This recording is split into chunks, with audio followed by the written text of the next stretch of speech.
because I'm not wasting my time going to rich people's homes, begging them for their campaign contributions. Democratic presidential hopeful Bernie Sanders soundly defeated Hillary Clinton in Hawaii's March 26 party caucus.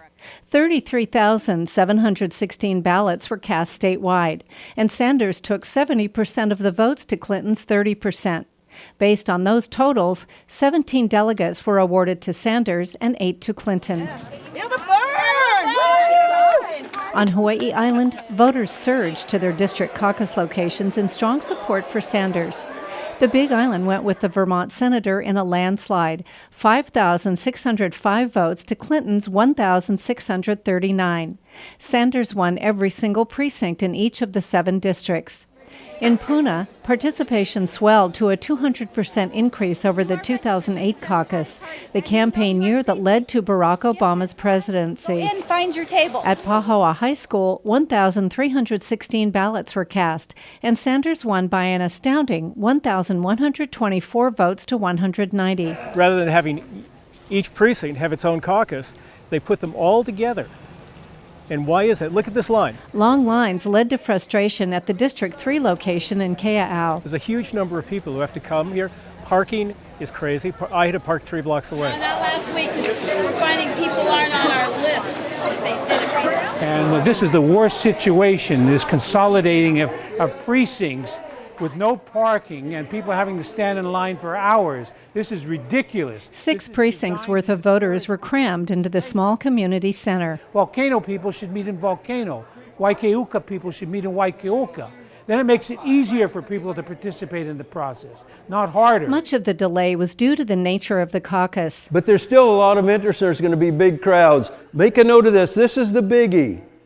Get an email address. A few days earlier, Hawaii County Democratic Party Chair Phil Barnes warned that there would probably be a lot of people who would have to register to officially join the party on site the day of the event. That 90% of the people in Hawaii that think they're Democrats, in fact, are not members of the Democratic Party. They just pull a Democratic ballot and vote for Democrats. That does not make you a Democrat. You have to sign the paperwork and hand it in to be a member of the party, which they can do that day. This workshop was held in Puna on March 24th. Because the people coming up are not going to know what precinct they're in.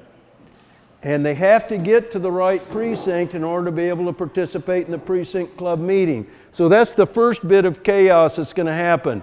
In the end, it didn't make much difference in the numbers. In District 3, Sanders won big over Clinton, 680 to 162. Here in Waimea, at the middle school cafeteria, the party experienced a 25% increase over 2008. Volunteers reportedly managed the crowd well. In Kona, the crowds were also much larger than usual. Are there any precincts that are still voting?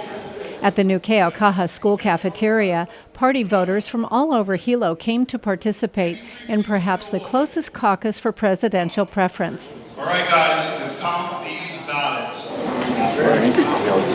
45, 46. Votes were counted carefully upon conclusion. 5, 56, 57. 57.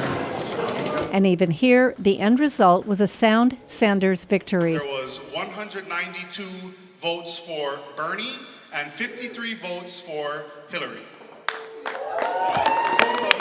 The tide of Sanders support may also have changed the makeup of Democratic Party leadership at the local level as well. Precinct 2. We are told a number of Sanders supporters took seats as precinct officers because those elections took place at the same time. Sanders had big victories in Washington and Alaska on the same day, but he has a long way to go before he can catch up to Hillary Clinton's lead in the delegate count, with a few months to go before the big national convention in Philadelphia in July. And how about those party delegates? How does the whole thing work? Phil Barnes tried to tackle that subject with Puna volunteers last week as well.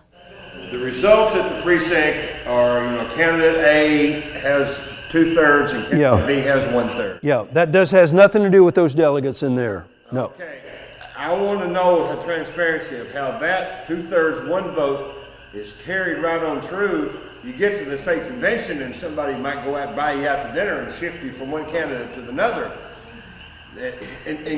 What I want to see is the delegates going from the state to the national convention representing exactly what the votes that take place this Saturday Yeah, are. yeah, oh yeah.